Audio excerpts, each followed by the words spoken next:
Hi guys and welcome back to market. எங்க channel subscribe பண்ணாங்க மறக்காம சப்ஸ்கிரைப் பண்ணுங்க. பிகாஸ் கிரிப்டோக்கு எல்லா இன்ஃபர்மேஷனும் நம்ம சேனல்ல பாத்தீங்கன்னா ஒரு டே ப்ரொவைட் பண்ணிட்டு இருக்கோங்க.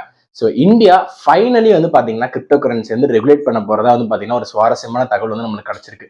இது எப்ப நடக்க போகுது அப்படின்னு சொல்லிட்டு பாத்தீங்கன்னா எண்ட் ஆஃப் செப்டம்பர் இல்லைன்னா மிட் அக்டோபர் இந்த டைம் இந்த ஸ்பேன் டியூரேஷன் வந்து பாத்தீங்க அப்படின்னா நம்மளோட கவர்மெண்ட் வந்து ஒரு ஸ்பெஷல் பேப்பர் வந்து பாத்தீங்கன்னா ரிலீஸ் பண்ண போறாங்க. ஸோ இந்த ஸ்பெஷல் பேப்பர் மூலமா என்ன பண்ண போறாங்க அப்படின்னா எல்லா ஸ்டேக் ஹோல்டர்ஸ் கிட்டயுமே பாத்தீங்கன்னா ஃபீட்பேக் வந்து கலெக்ட் பண்ண போறாங்க. எப்படி வந்து இது வந்து ஒரு மனதா ரெகுலேட் பண்ணலாம் அப்படின்னு சொல்லிட்டு பண்ண போறாங்க. இந்த இனிஷியேட்டிவ் பாத்தீங்கன்னா இந்தியன் கவர்மெண்ட் எடுக்க போறதா வந்து பாத்தீங்கன்னா ஒரு தகவல் வந்து வந்திருக்கு. ஏன் அப்படின்னு சொல்லிட்டீங்கன்னா இப்ப ரீசெண்டா வந்து பாத்தீங்க அப்படின்னா வஜ்ரெக்ஸ்ல வந்து பாத்தீங்கன்னா ஒரு பெரிய ஸ்கேம் நடந்தது, ஆக்ட் நடந்தது. ஸோ அதை ஓவர்டேக் பண்ணி இந்த மாதிரி இந்தியாவில் இருக்கிற மக்கள் எல்லாருமே பாத்தீங்கன்னா துன்பம் அடையக்கூடாது, இல்ல வந்து தேவையில்லாத ஒரு இதுல இன்வால்வ் ஆகக்கூடாது அப்படின்ற ஒரு காரணத்துக்காக பாத்தீங்கன்னா இந்த ஸ்டெப் வந்து இருக்கிறதா சொல்றாங்க. ஸோ ஆல்ரெடி வந்து பாத்தீங்கன்னா நம்ம ஃபினான்ஸ் மினிஸ்டர் நிர்மலா சீதாராமன் ஒரு இன்ட்ரெஸ்டிங்கான நியூஸ் சொல்லியிருந்தாங்க.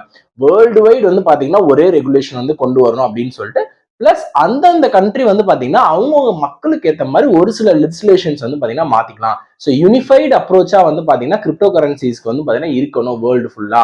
அதை தான் வந்து பாத்தீங்கன்னா G20 நேஷன்ஸ்லயும் பாத்தீங்கன்னா அவங்க ஸ்ட்ரெஸ் பண்ணியிருந்தாங்க அந்த மாநாட்டிலையும். ஸோ இப்போ அதே ஸ்டன்ஸ் தான் வைக்கிறாங்க.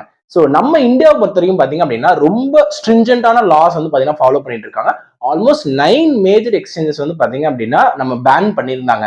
இந்த prevention of money laundering act மூலமா வந்து பாத்தீங்கன்னா இருக்கு அப்படின்னு சொல்லிட்டு, இன்க்ளூடிங் பினான்ஸ் வந்து பாத்தீங்க அப்படின்னா இந்தியாவில் வந்து பண்ணியிருந்தாங்க. பினான்ஸ் இல்ல கியூ காயினா இருக்கட்டும், நிறைய பெரிய பெரிய யூபாய் குளோபல் நிறைய பெரிய எக்ஸ்சேஞ்சஸ் வந்து பாத்தீங்கன்னா அவங்க வந்து பேன் பண்ண இந்த ஒரு ரீசனுக்காக. பட் இருந்தாலும் பினான்ஸ் வந்து பாத்தீங்கன்னா லீகலா வந்து பாத்தீங்கன்னா ஃபைல் பண்ணி நிறைய பேர் பெர்மிஷன் ஃபினான்ஸ் இன்டெலிஜென்ஸ் யூனிட் மூலம் பெர்மிஷன் வாங்கி டிசம்பர் 2023 மேல கொஞ்சம் அப்ரூவல்லாம் வாங்கியிருந்தாங்க.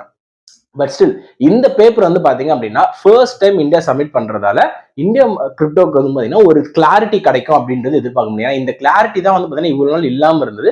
ஸோ இப்போ மேபி இந்த செப்டம்பர் 2 இல்ல அக்டோபர்ல வந்து பாத்தீங்க அப்படின்னா நம்ம கிரிப்டோ கரன்சி இந்தியாவில் எப்படி இருக்க போகுது, என்ன மாதிரி எக்ஸ்சேஞ்சஸ்ல என்ன மாதிரி ரூல்ஸை ஃபாலோ பண்ணும் அப்படின்ற ஒரு ரெகுலேஷன் வந்து நமக்கு கிடைக்க போகுது.